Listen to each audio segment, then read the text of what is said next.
Quiero que vayas conmigo, por favor, a Lucas capítulo 23, versículos 33 al 49. Es el pasaje en el que estaremos meditando en esta noche. Lucas 23, versículos del 33 al 49.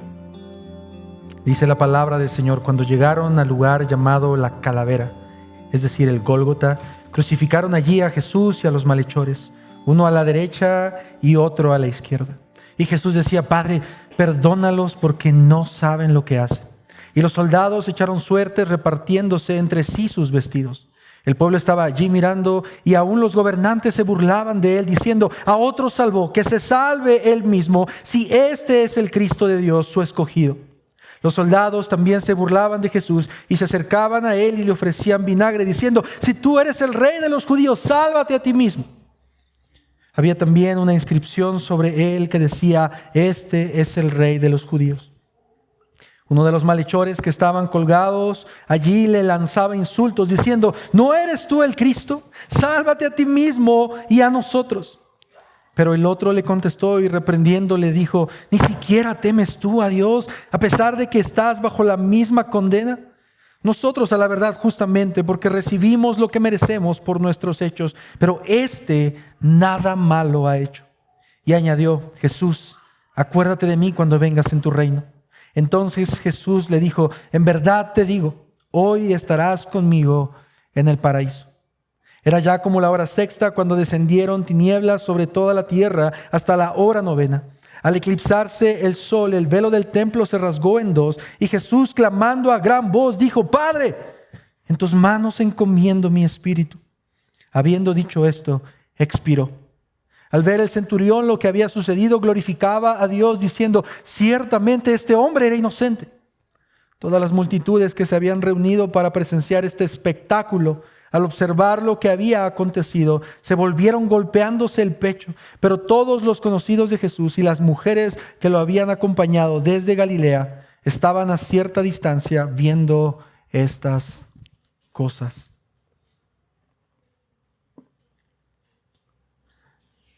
Tal como lo acabamos de leer, mis hermanos, durante estas porciones de Lucas, Jesús se dirige a su muerte. De acuerdo al texto, Él no puede más. Está agotado. No ha dormido nada. Ha sido golpeado, escupido, insultado durante toda la madrugada por los fariseos y los sacerdotes. Horas antes, Él estaba compartiendo la Pascua con aquel que lo iba a traicionar. Aquel que también le dijo que estaría con él hasta la muerte, ahora lo ha abandonado junto con los otros discípulos. Jesús es atado y llevado al concilio. Lo insultaban, golpeaban mientras intentaban obtener la verdad, aunque sus enemigos no querían conocer la verdad. Ellos, de hecho, estaban rechazando la verdad porque la verdad estaba frente a ellos y no querían creer en esa verdad. Horas antes del camino al Gólgota, Jesús es interrogado por Pilato y también por Herodes, y ninguno de ellos encuentra a Jesús culpable, pero los sacerdotes y los fariseos querían asesinarlo a como diera lugar. Es más, con tal de salirse con la suya, ellos deciden soltar a un asesino que merecía la muerte por sus delitos. Y estos hombres, con tal de obtener lo que ellos querían, deciden intercambiar al hombre más justo e inocente del mundo por un pecador que merecía la muerte. El inocente toma el lugar del culpable y este es liberado de su condena. Y en este texto, mis hermanos, nos encontramos en el Gólgota, el lugar de la calavera, el lugar en donde los romanos por años han escogido para que los criminales más peligrosos o aquellos que se han rebelado contra el imperio romano sean castigados. No solamente merecían azotes y no solamente merecían la cárcel, su castigo debía ser un ejemplo para quienes quisieran rebelarse en contra de Roma. Por esa razón es que todo el pueblo estaba presente para que todo el pueblo pudieran ver el castigo para los peores criminales. Y nuestro Señor estaba en medio de ellos.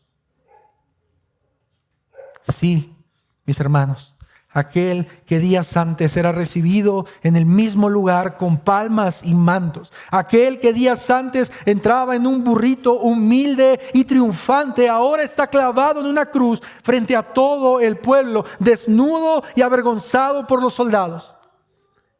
Jesús, durante las últimas horas, ha venido experimentando diferentes sentimientos, como la traición de parte de uno de sus discípulos.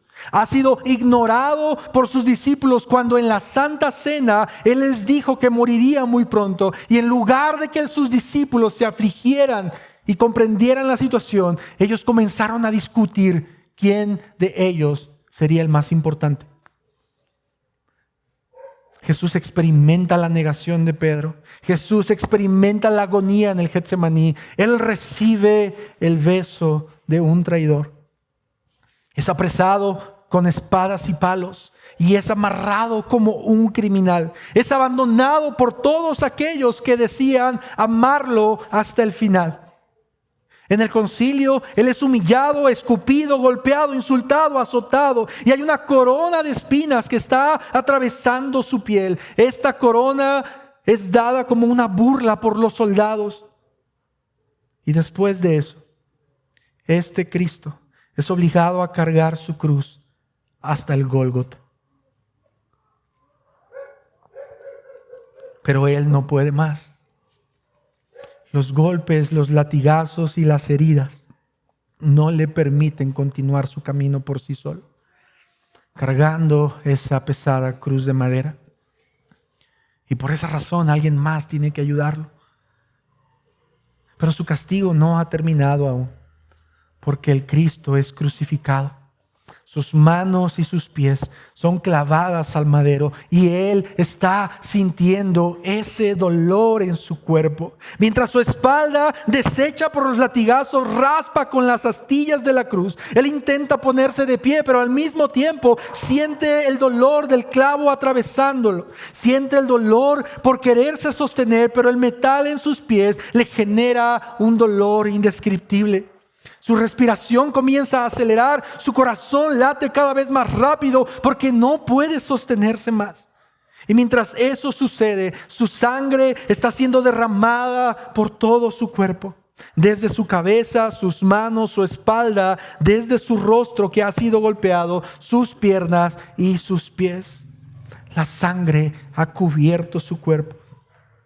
Y tal como el profeta Isaías en el capítulo 53 profetizó siglos atrás, Él no tenía un aspecto hermoso y no había majestad para que lo miremos, ni apariencia para que lo deseemos, porque Él fue quien llevó nuestras enfermedades y cargó con nuestros dolores. Con todo, nosotros lo tuvimos por azotado, por herido de Dios y afligido, porque Él fue herido por nuestras transgresiones y molido por nuestras iniquidades.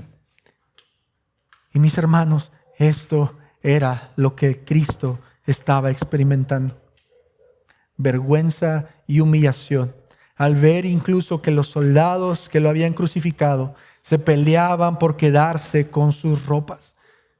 Prefirieron echar suertes para ver quién de ellos se llevaría lo último de sus prendas. Y esto era algo que el salmista había profetizado siglos atrás. Todo el pueblo estaba mirando. Los sacerdotes y los fariseos se burlaban de Él. Y decían a otros: salvó. Que se salve ahora Él mismo, si en verdad es quien dice ser, si de verdad es el Hijo de Dios, si de verdad Él es el escogido, si en verdad es Él, que se baje de la cruz y entonces creeremos. Solo así creeremos. Y al mismo tiempo que nuestro Señor recibía los insultos de los gobernantes, los soldados romanos se burlaban también de Él. Y a modo de burla le ofrecían vinagre amargo para que lo tomara. Y al igual que los sacerdotes, estos hombres comenzaron a decir: si de verdad eres un rey, sálvate a ti mismo.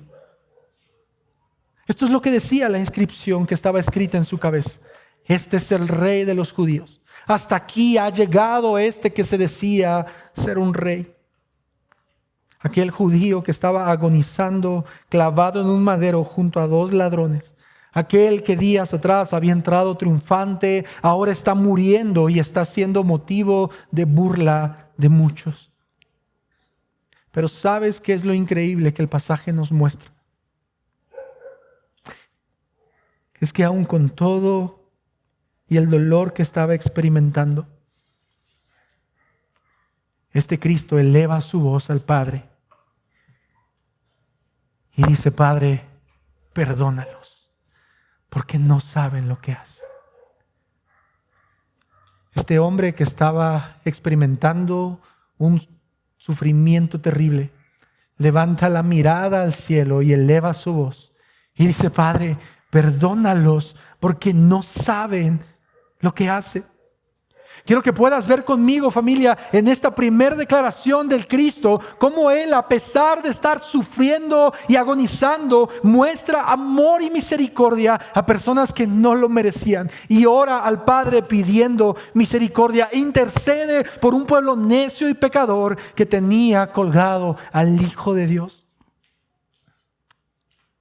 Y esto mismo, esta misma gracia y misericordia que nosotros vemos en Lucas capítulo 23 es la misma gracia y misericordia que sigue mostrando para nosotros el día de hoy. Este mismo Cristo sigue mostrando esta misma misericordia hacia ti y hacia mí. En muchas ocasiones, cristianos necios que les cuesta buscar a Dios. Cristianos que en varias ocasiones, como Pedro, le niegan en su diario vivir. ¿Y sabes qué es lo que la palabra del Señor nos enseña? Que el Cristo sigue intercediendo por nosotros. En la tradición cristiana nosotros conocemos algo que se le llama las 7 palabras. Las 7 frases o las 7 palabras que Cristo pronunció antes de morir en la cruz del Calvario. Y el Evangelio de Lucas escribe esta primera oración: Padre, perdónalos, porque no saben lo que hacen. Pero en segundo lugar, a partir del versículo 39, el Evangelio de Lucas nos presenta otra oración que Cristo hace, y quiero que vayas conmigo, por favor. Versículo 39 al 43.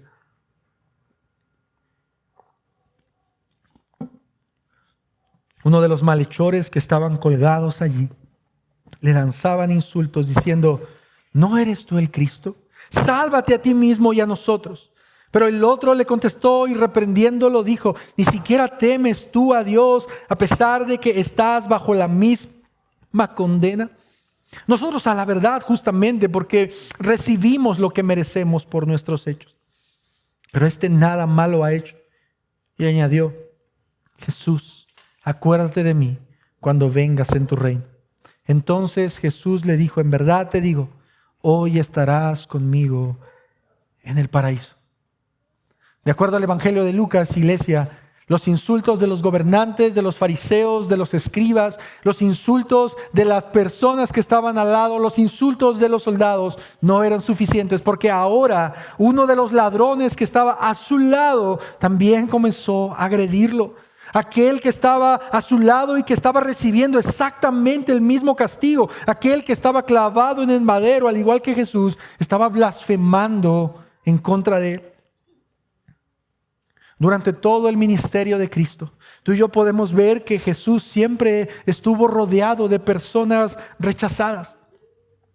Él vivió y convivió con pescadores, personas de poca posición económica, con recaudadores de impuestos, marginados, enfermos, cojos, ciegos, leprosos, endemoniados. Y ahora el Evangelio de Lucas nos muestra que en él, las últimas horas de Jesús, no hubo diferencia, porque Él está rodeado de 2 pecadores, de 2 malhechores que merecían un castigo.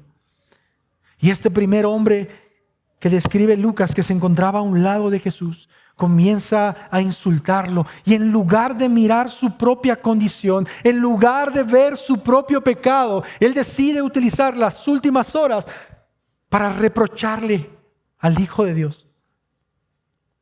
En lugar de buscar estas últimas horas para arrepentirse y buscar el rostro de Dios, este hombre decide insultar a Cristo. ¿No eres tú el Cristo?, le dice. ¿No eres tú aquel que habías dicho que vendrías en tu reino? ¿Aquel que habías dicho que salvarías al pueblo? ¿No eres tú el que dijiste que era el Mesías? ¿Qué haces en esta cruz? Sálvate. Y de paso, sálvanos a nosotros, si de verdad eres el Cristo. La declaración de este hombre no era una afirmación de que Jesús era el Hijo de Dios. La declaración de este hombre era una burla por las palabras que Jesús había dicho. Porque lo veía a su lado sangrando y a punto de morir, débil y solo. Y en lugar de compadecerse, y más aún, en lugar de saber que tenía aquel que podía rescatarle del peor castigo que él podía experimentar, él decide rechazarlo. Y mis hermanos, tú y yo debemos reflexionar en algo, porque este primer ladrón es un claro ejemplo de aquellas personas que no han querido creer en el Evangelio. Este ladrón es un claro ejemplo de aquellas personas que en su diario vivir deciden rechazar al Cristo, al Hijo de Dios, constantemente. Este hombre es un claro ejemplo de la condición humana que, aún a pesar de encontrarse en los peores momentos de su vida, deciden rechazar a Dios en lugar de buscarlo. Deciden blasfemar en contra de Él. Este primer ladrón es una representación de la humanidad sin Cristo. Este hombre es un claro ejemplo de muchas personas que no tienen temor al Señor. Pero Lucas nos presenta a otro hombre, tal como lo vimos en este video ilustrado. Este segundo ladrón era muy distinto al primero. Tal vez, solo tal vez, como lo vimos en el video, este hombre había conocido a Jesús durante su ministerio. Tal vez y solo tal vez se cruzó con él cuando Jesús estaba predicando de él mismo y del reino que habría de venir. Pero al igual que muchas personas, este segundo ladrón decidió negarse en creer en la verdad. Pero ahora lo increíble es que la verdad estaba a su lado. Y mientras este hombre tenía frente a él a la muerte misma, a su lado tenía al autor de la vida, al Hijo de Dios, que podía salvarle. Tal vez este criminal estaba cerca cuando Jesús era castigado y lo veía como él permanecía en silencio, como oveja que es enviado al matadero, dice Isaías, que no abrió su boca, que no maldijo, que no blasfemó, sino todo lo contrario. Mientras este segundo ladrón estaba colgado en el madero sufriendo, escuchó como este hombre dijo: Padre, perdónalos, porque no saben lo que hacen. Y tal vez, solo tal vez, este ladrón, al ver a Jesús en la cruz, sufriendo, agonizando y teniendo compasión de sus verdugos, pudo haber pensado: si de ellos Él está teniendo misericordia, tal vez de mí también pueda tenerla. Si de estos hombres que lo han golpeado sin cesar, que lo han herido y se han burlado, este hombre está teniendo misericordia, tal vez de mí también pueda tenerla. Y por esa razón este segundo ladrón comienza a reprender al primero. Tú no tienes temor del Señor, le dice. Mírate. Mira la condición en la que estás. Estás bajo la misma condena. ¿Y eso no te importa? Por las palabras que este hombre dice, parece que él sí tenía un temor del Señor. Y él mismo era consciente de su condena. Y mira lo que dice el versículo 41. Léelo conmigo, por favor. Porque lo que este hombre está a punto de decir es la esencia del Evangelio. Es el entendimiento que tú y yo debemos tener como hijos de Dios. Nosotros, a la verdad, dice este segundo ladrón, justamente porque recibimos lo que merecemos por nuestros hechos. Pero nada malo ha hecho. ¿Te das cuenta cómo este segundo ladrón, familia, tiene de alguna forma sobrenatural una comprensión clara del Evangelio y habla de verdades eternas, porque la Biblia nos enseña que todo crimen y todo pecado merece un castigo, y estos hombres habían pecado, por lo tanto merecían un castigo, porque la paga del pecado es muerte. Pero este hombre, este segundo ladrón, a diferencia del primero, era consciente de su crimen y él sabía que merecía un castigo. Porque cada uno de nosotros debe recibir lo que merece. Pero al mismo tiempo este hombre también era consciente de que Jesús no había pecado. Él tenía un entendimiento de que Jesús no había hecho nada malo y que Él era perfecto y sin pecado. Y sin embargo, las Escrituras enseñan que al que no conoció pecado, por nosotros se hizo pecado. Aquel que no había hecho nada malo actuó como si hubiera hecho todo lo malo para morir en esa cruz como un vil ladrón, como un vil criminal. Y este segundo hombre, clavado en una cruz, entiende esta verdad. Y ahora él comienza a ver a Jesús con otros ojos. Está comenzando a ver a Jesús como lo que Él realmente es, como un hombre santo y sin pecado. Y por esa razón, después de esa comprensión que viene de una forma sobrenatural, y yo diría por medio del Espíritu Santo, en el versículo 42 añade: Jesús, acuérdate de mí cuando vengas en tu reino.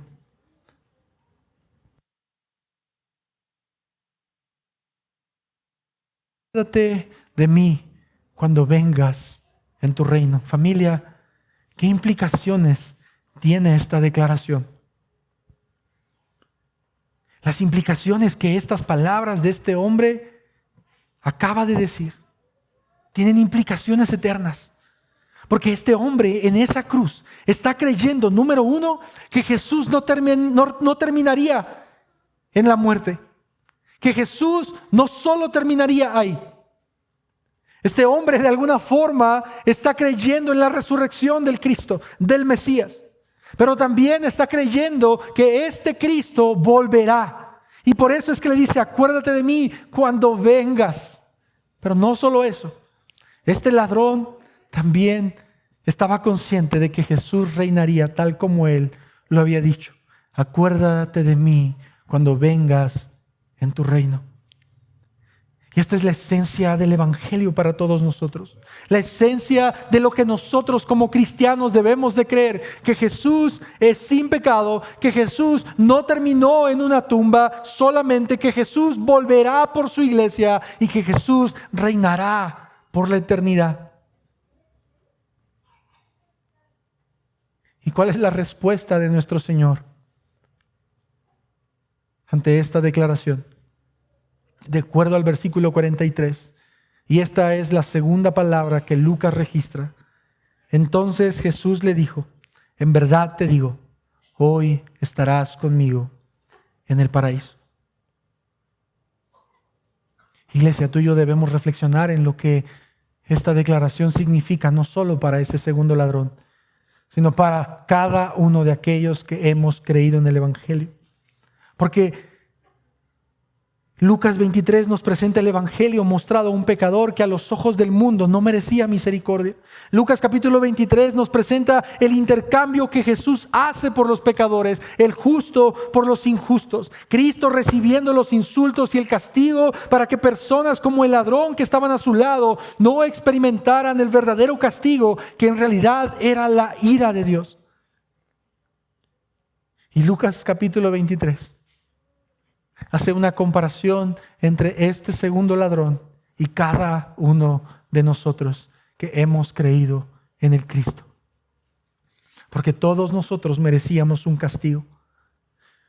Pero nuestra fe en Jesús, el hecho de creer que Él es Rey y que Él murió, pero al mismo tiempo que la Escritura afirma que Él resucitó y que vendrá por segunda vez a establecer su reino, nos hace libres de la ira de Dios.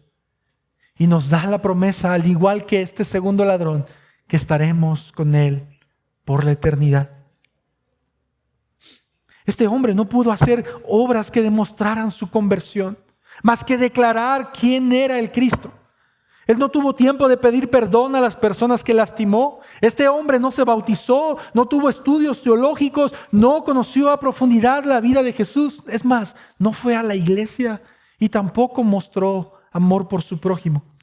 Y sin embargo, Cristo decide salvar a este pecador que lo reconoció como el Hijo de Dios y como el Mesías. Y esta es la bendita esperanza que nosotros tenemos, y por esa razón estamos reunidos aquí. Porque tú y yo tenemos la esperanza de que lo único que nos salva de la ira de Dios es declarar que Cristo, que Jesús es el Hijo de Dios que ha muerto por nuestros pecados. Porque por gracia ustedes son salvos, no por obras para que nadie se gloríe. Y este es el Evangelio, familia. El Evangelio son las buenas noticias de lo que Dios está haciendo a través de la vida, la muerte y la resurrección de Jesucristo para proveer salvación a nosotros los pecadores en todo el mundo. Este Evangelio, tal como estuvo disponible para aquel ladrón, lo está también para cualquiera de nosotros. Y por último,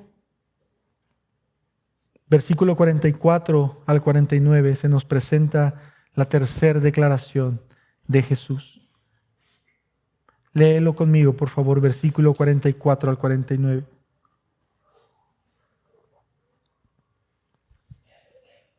Era ya como la hora sexta, cuando descendieron tinieblas sobre toda la tierra, hasta la hora novena. Al eclipsarse el sol, el velo del templo se rasgó en dos. Y Jesús, clamando a gran voz, dijo: Padre, en tus manos encomiendo mi espíritu. Habiendo dicho esto, expiró. Al ver el centurión lo que había sucedido, glorificaba a Dios, diciendo: ciertamente este hombre era inocente. Todas las multitudes que se habían reunido para presenciar este espectáculo, al observar lo que había acontecido, se volvieron golpeándose el pecho. Pero todos los conocidos de Jesús y las mujeres que lo habían acompañado desde Galilea estaban a cierta distancia viendo estas cosas. Estas son las últimas horas de Cristo. Él estuvo toda la madrugada siendo acusado injustamente. Es llevado ante Pilato y después ante Herodes, y el viernes muy temprano es sentenciado para ser crucificado. El Cristo fue colgado en un madero aproximadamente a las 9 de la mañana. Y dice la palabra que para las 12 de la tarde todo comenzó a oscurecerse. Jesús estaba a pocas horas de morir, 3 horas para ser exactos. El tiempo en el que nuestro Señor estuvo en esa cruz agonizando y sufriendo fue de 6 horas, desde las 9 de la mañana hasta las 3 de la tarde. Y a la hora novena, es decir, al comienzo de las 12 de la tarde, dice la Escritura que cosas sobrenaturales comenzaron a ocurrir. Tinieblas y oscuridad rodearon el Gólgota. Y yo quiero que tú y yo podamos ver esta imagen como una representación muy clara de la oscuridad y las tinieblas en las que se encontraban todos los que estaban viendo y gozándose, alegrándose de ver al Hijo de Dios muriendo. Porque de acuerdo a Juan capítulo 1, todas estas personas habían rechazado la luz y prefirieron estar en oscuridad y tinieblas. Y en un sentido, Dios el Padre les estaba dando lo que ellos querían: estar en tinieblas, en oscuridad. Pero no solo eso. Antes de que Jesús entregara su espíritu, dice también la palabra que el velo del templo, este lugar que separaba el lugar santo del lugar santísimo, fue roto. De una forma natural, desde arriba hasta abajo, este velo se rompió. Y lo que esto significa para nosotros como cristianos el día de hoy, mis hermanos, es que este lugar, que era el lugar en donde pocas personas al año podían entrar, ahora estaba abierto para todos aquellos que buscaran al Señor. Y tú y yo podemos aprender 2 cosas de estos últimos versículos. Número 1, que debido al sacrificio de Jesús en la cruz, todos tenían libre acceso a la presencia de Dios. Pero número 2, ya que Jesús estaba ofreciéndose en esa cruz como el sacrificio perfecto, el templo que había sido utilizado por siglos, ahora había quedado obsoleto para buscar al Señor. Ahora ese templo ya no servía más para hacer sacrificios y buscar al Señor, porque ahora cualquier persona en cualquier rincón del mundo podía conocer al Señor. Y para muestra estaba ese ladrón que estaba al lado de Jesús y que lo había encontrado. Y la última declaración de Cristo al Padre fue decirle: en tus manos encomiendo mi espíritu. Estas fueron las últimas palabras de nuestro Señor Jesucristo. Tal vez los ladrones lo escucharon. Tal vez algunos de los que estaban al frente lo escucharon. Pero sin duda, y tal como el pasaje nos lo enseña y quedó registrado, había uno más, además de este segundo ladrón, que pudo reconocer a Jesús como el Cristo. Y es una persona que no era judía y que nunca había conocido al Señor. Pero que en ese momento, debido a las palabras y a lo que él estaba viendo alrededor suyo, comenzó a decir: ciertamente, este hombre inocente. El Evangelio de Mateo y de Marcos presentan esta declaración diciendo: ciertamente este hombre era el Hijo de Dios. Y lo que esto significa en los evangelios y aún en Lucas es que este hombre, que no provenía de un contexto judío, al ver todo lo que estaba ocurriendo, al ver lo que Jesús había dicho, puso su fe y su esperanza en Jesús. De alguna forma sobrenatural, este hombre había creído que este hombre que estaba muriendo y entregando su espíritu, en verdad era quien dijo que había dicho. Así que no solo el ladrón, sino también este hombre romano reconocieron a Jesús como el Cristo, como el Hijo de Dios.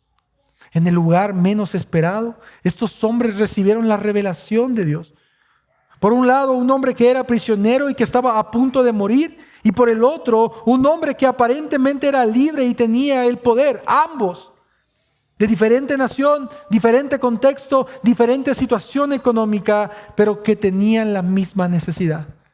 Y era la necesidad de un Salvador. Y mis hermanos, esto es algo que a ti y a mí nos debe enseñar mucho al respecto de la salvación. Porque la salvación es algo que todos nosotros necesitamos. No importa nuestro contexto y no importa quiénes seamos, todos necesitamos conocer al Señor. Versículo 48 y 49. Todas las multitudes que se habían reunido para presenciar este espectáculo, al observar lo que había acontecido, se volvieron golpeándose el pecho, dice el texto. Pero todos los conocidos de Jesús y las mujeres que lo habían acompañado desde Galilea estaban a cierta distancia viendo estas cosas. Todo parecía haber terminado para Jesús. Sus discípulos lo habían abandonado. Su muerte había llegado.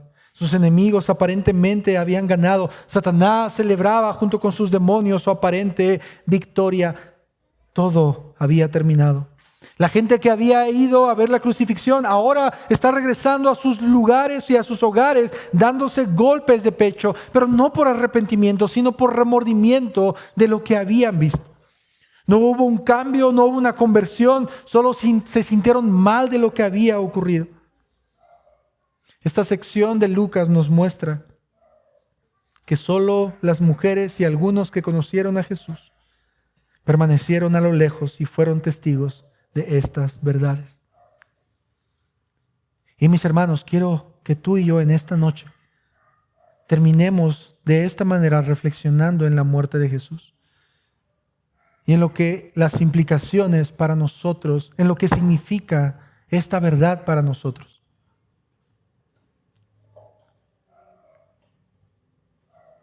Para los cristianos que están reunidos en esta noche,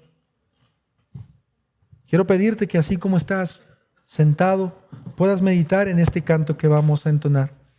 Pero al mismo tiempo quiero que tú y yo, antes de tomar la cena del Señor, meditemos en algo. Y simplemente de una manera simbólica tú puedes ver una cruz a tu lado izquierdo. Esa cruz está vacía. Y esa cruz no es una señal para que la adoremos, ni mucho menos.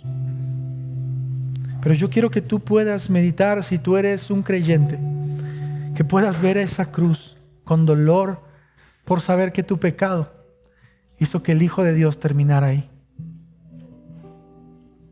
Pero al mismo tiempo, quiero animarte a que tú puedas ver esa cruz con gozo, al saber que debido a que el Hijo de Dios experimentó ese dolor por ti y por mí, tú y yo hemos sido librados de la ira de Dios.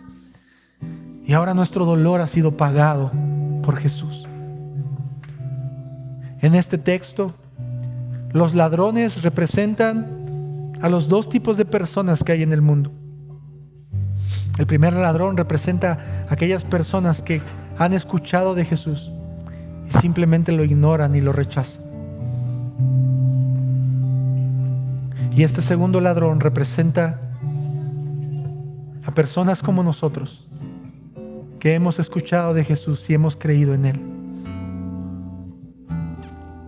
Y si nosotros somos como este segundo ladrón, hay una promesa de parte del Mesías para nosotros.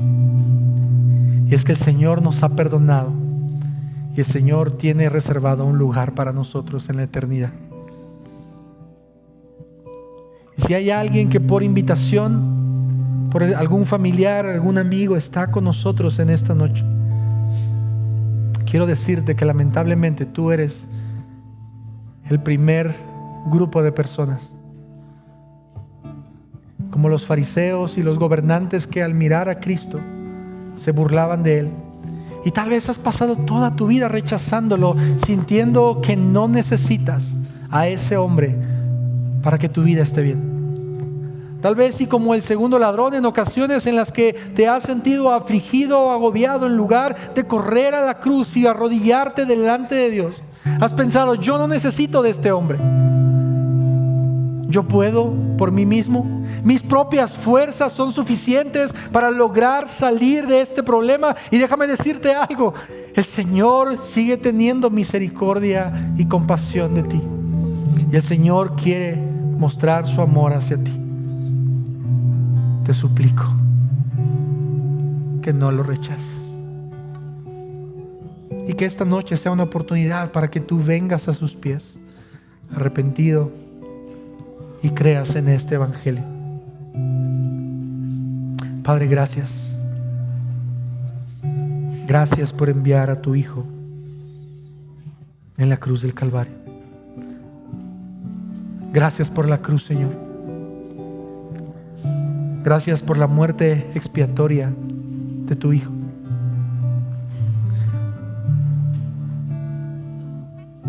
Porque sin esa cruz nosotros estaríamos aún muertos en nuestros delitos y pecados. Y te damos las gracias porque esto no es así. Familia, así como estás sentado, quiero invitarte a que puedas escuchar esta canción. Y si tú deseas estar sentado, yo te haría, es más, la invitación a que permanezcas sentado con los ojos cerrados, si pudieras y puedas escuchar esta canción, por favor.